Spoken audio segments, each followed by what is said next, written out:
Semua amal itu akan diikat dengan niatnya. Dengan niat itulah diberikan oleh Allah dua hal. Satu, berpahala atau tidak. Jadi investasi akhirat atau tidak. Yang kedua, kesungguhan kita untuk mencapai itu. Jadi bapak ibu ini punya pekerjaan nih, ya. Serius tidaknya tergantung motivasi niatnya. Kalau bapak niat bakal serius, kalau nggak niat gak akan serius. Anda jadi tentara nih, kalau niat betul jadi tentara akan sungguh-sungguh. Kalau nggak niat ya biasa-biasa saja, ada tugas kerjakan, nggak ada santai. Anda kuliah kalau niatnya benar, sungguh-sungguh belajarnya. Duduk paling depan, dengarkan dengan baik, catat, gak paham nanya. Makanya masuk dengan keluar beda. Masuk belum paham, keluar sudah paham. Ini duduk, masuk kelas, duduk di kursi barisan belakang. Duduk di kelas, bangku deretan belakang. Itu kan di dalam kelas penuh dengan obrolan. Dengan pikirin. Gak pernah nanya, pulang. Mau ujian, minggu tenang jadi minggu gelisah. Pinjam catatan teman. Nah itu belum niat, gak niat tuh kuliahnya. Ya, kalau mau niat tuh sungguh-sungguh pasti serius. Jadi semua pekerjaan itu akan jadi tercapai hasilnya kalau sungguh-sungguh, kalau serius. Serius. Ya, jadi kalau melamar sekali ditolak, kedua kali terus, 3 kali, 4 kali. Ya. Kalau tidak ada di tempat itu, cari tempat lain. Ada seorang pemain biola tingkat tinggi, itu biolanya saja harganya puluhan miliar. Kalau sekali konser, itu tarif konser biola itu bisa di atas 1-2 miliar. Tiba-tiba dia coba iseng ngamen di pinggir jalan. Ya, jadi kalau kita di kereta di New York gitu, itu ada stasiun, di situ suka ada yang ngamen-ngamen itu. Iseng beliau ngamen, gak ada yang tahu kalau itu pemain biola termahal di dunia. Begitu memainkan musiknya, bagus musiknya, yang dikasih cuma recehan. Sekian sen. Dapatnya berapa? Ya cuma sekian dolar, 4-5 dolar aja. Padahal ini kalau manggung tarifnya bisa 2 miliar. Tapi analisis komentarnya sangat luar biasa. Ternyata manusia itu, perhatikan, kalau ingin sukses harus pandai menempatkan diri. Dia dihargai murah itu karena di tempat yang memang tidak mengetahui siapa dia. Ketika dia menempatkan diri pada tempatnya, maka berharga nilainya di hadapan Allah. Jadi kalau Anda di satu tempat dianggap tidak bernilai, cari tempat lain. Mungkin di situ bukan tempat yang layak bagi Anda untuk menunjukkan siapa Anda. Tapi mesti serius. Itulah sebabnya ada sa'i. Apa itu sa'i? Ayo rali-rali kecil. Terus lari-lari besar apa? Maraton. Sa'i dari kata sa'a, artinya sungguh-sungguh, serius mencapai peluang, naik ke atas bukit untuk melihat dengan jernih ke rahmah, ya. Lihat dari sofa sampai marwah dengan sifat rahmah. Marwah itu puncak tertinggi yang ingin diraih. Maka gunakan dengan sa'i, sungguh-sungguh serius. Kalau lihat peluang kejar walaupun dengan berlari. Kalau nyampe nggak ketemu, balik lagi. Walaupun sampai bolak-balik. Pada akhirnya pasti ditemukan yang cocok dengan kita. Sungguh-sungguh. Nah ini Jadi kalau Anda ingin serius, ingin sukses, ya, mencapai sesuatu apapun serius. Yang sekolah serius nih, ya, perwira masuk mau sekolah serius, ya, jangan mengandalkan joki. Ayo serius supaya ilmunya benar, ya, urutkan. Anda juga sama nih yang di kampus-kampus dan sebagainya tuh, ya, kuliah yang betul. Kan mau Indonesia emas tuh 2045. Bagaimana bisa dapat emas kalau nggak sungguh-sungguh? Itu yang kemarin PON tuh, kalau nggak serius nggak dapat emas. Nah yang kedua begini, kalau cuman pakai yang pertama, yang belum beriman pun dapat itu. Terus faedahnya kita beriman apa? Ya, gini ya. Ini ada yang belum beriman, non muslim. Kerja serius. Anda sudah beriman, kerja serius juga, sama-sama serius. Dua-duanya sukses. Lalu manfaat imannya apa? Ini untuk menjawab pertanyaan begini, Pak, abi teh muslim. Nah, non muslim teh tiasa sukses, kaya, abi teh kaya. Saya sholat tapi nggak kaya-kaya. Nah, itu pertanyaan yang salah. Supaya kaya itu penyebabnya bukan sholat, tapi serius, sungguh-sungguh. Kalau sungguh-sungguh kerja, sukses. sungguh-sungguh belajar, sukses. Sholat itu, nah ini mendampingi kesuksesan dengan keberkahan. Kalau ingin berkah, sholat. Ingin nyaman, sholat. Sholat mendesain kesuksesan itu melahirkan falah, kebahagiaan yang mendamaikan.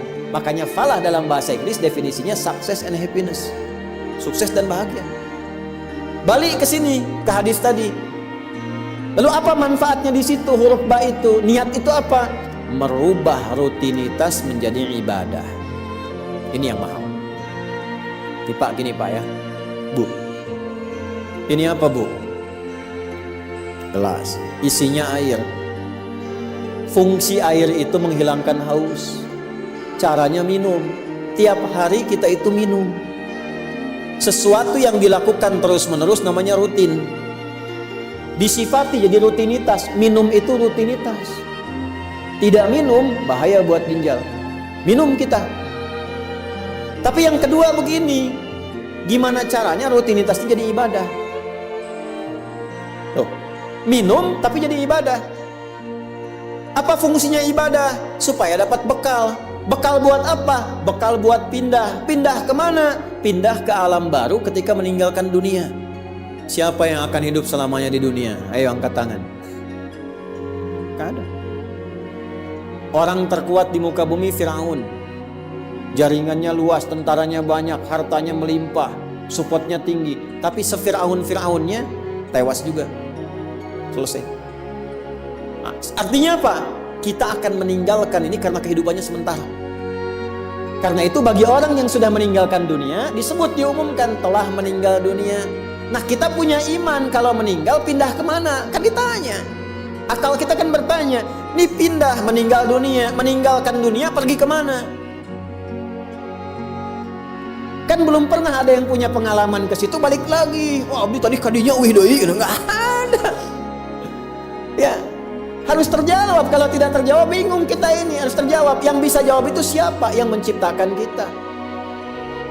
Tanggung jawab, harus memberikan keterangan. Karena itu kalau ada kitab suci menerangkan dengan sempurna, setelah di dunia ke sini keadaannya begini, bekalnya begini, dari situ ke sini prosesnya begini. Ini menunjukkan kitab suci itu benar dan sumbernya dari Sang Pencipta. Dan berita baiknya alhamdulillah, alhamdulillah, silahkan riset, silahkan komparasikan secara ilmiah, riset. Hanya Al-Quran yang menerangkan itu dengan sempurna. Dari dunia pindahnya ke sini, alamnya disebut dengan kubur, pemisahnya disebut barzakh. Di dalamnya ada begini, dijelaskan oleh Nabi rinci.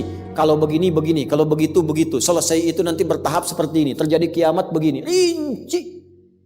Kalau itu karya manusia, mustahil ada satupun manusia yang bisa berbuat seperti itu. So, kita mau pindah nih, sekarang kita pakai logika yang betul. Hukum pindah itu harus bawa bekal. Ini yang ngaji semua di sini, nggak semuanya orang Bandung. Orang Jakarta tuh. Ya. Soreang mana Soreang? Masih subuh, nanti pas maghrib Soreang tuh. Ya, Purwakarta mungkin kan. Ini nggak semua orang Bandung ini. Apakah Anda bisa nyampe ke sini kalau nggak ada bekal?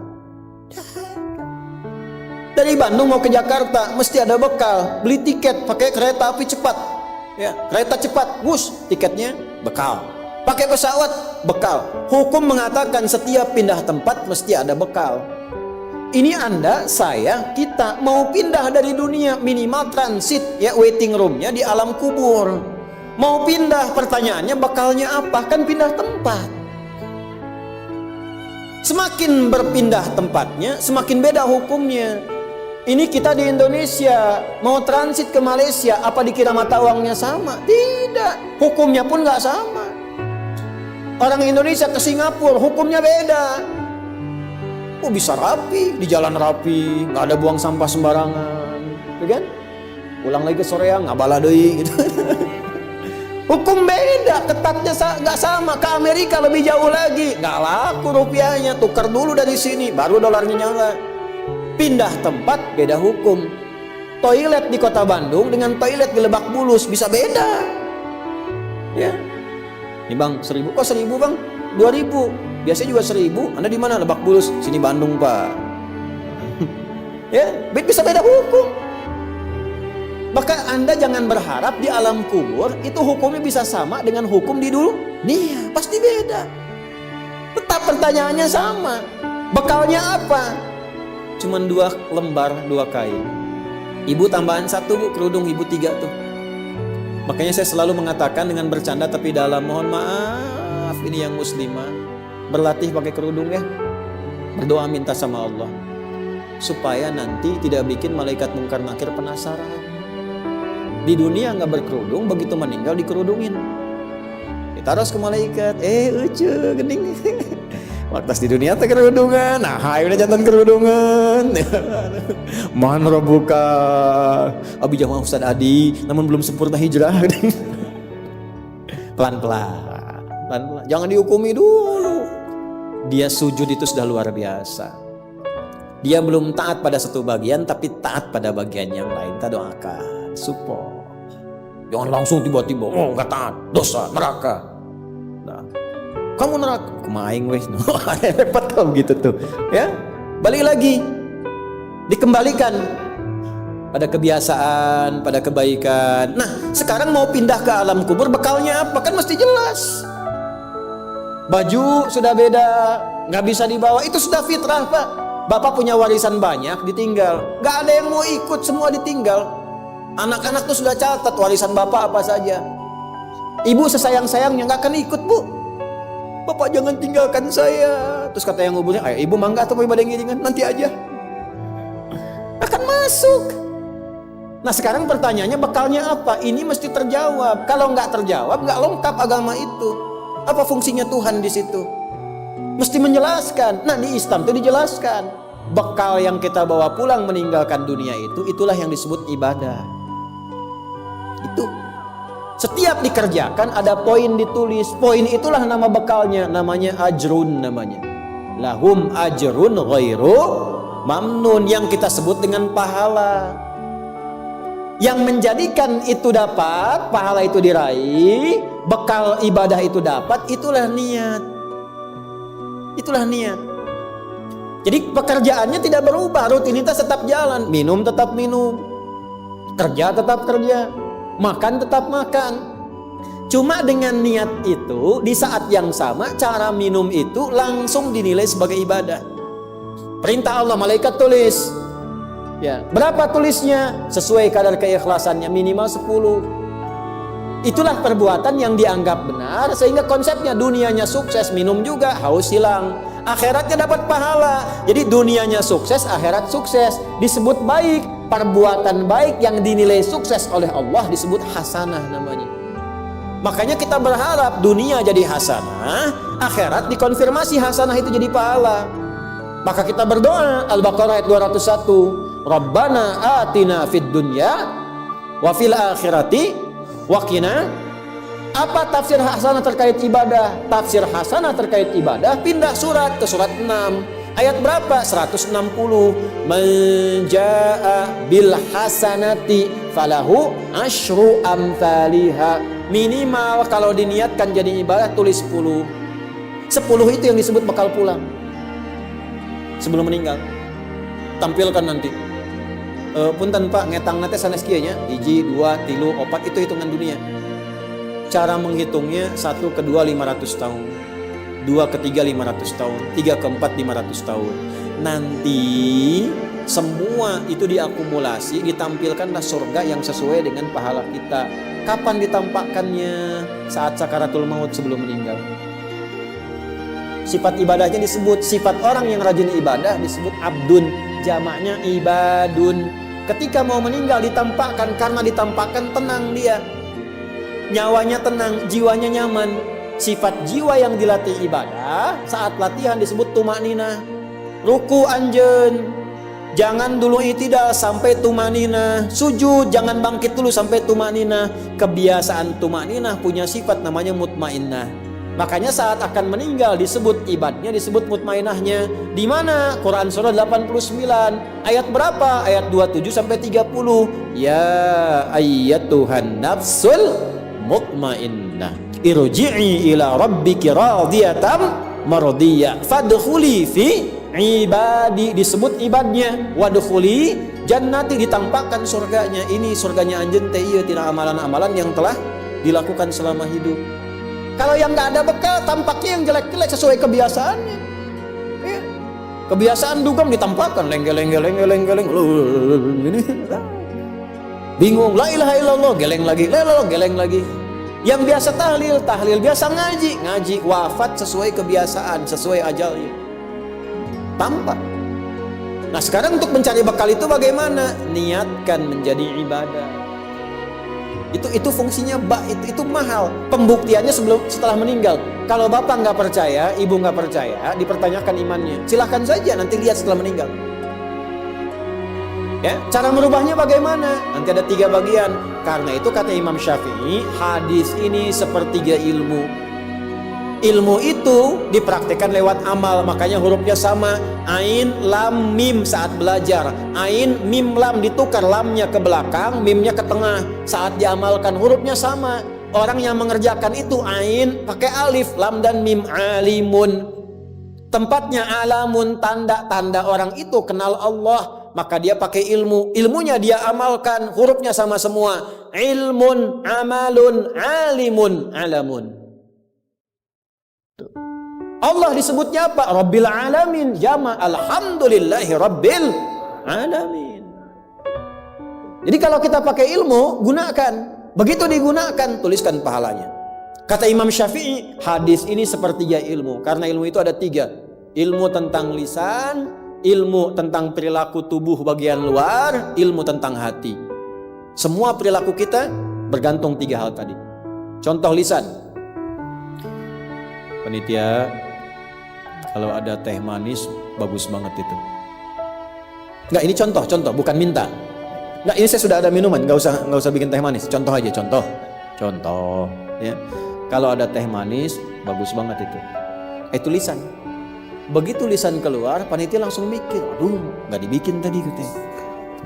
Maka coba di belakang dibikin, walaupun ustaznya bilang contoh, langsung bikin misal contoh gitu kan. Itu lisan. Kerjakan, siap kerjakan, komando, jalan, lisan. Jadi perilaku kita kadang bergantung lisan. Makanya ada ayat dan hadis tentang lisan. Hati-hati. Kepleset lisan lebih parah dibanding kepleset kaki. Bapak kepleset kaki bisa diluruskan lagi, kepleset lisan lama Pak. Prajurit keluar dari sini, caci maki itu panglima tuh. Jangan dipotong videonya ya, contoh ini mah, contoh. Kepleset lisannya, selesai karirnya. Kepleset kakinya, masih bisa berjalan. Maka lisan tuh ada hukumnya sepertiga bagian hidup kita. Kedua nih, ujung kepala sampai ujung kaki, tangan bergerak, kaki melangkah.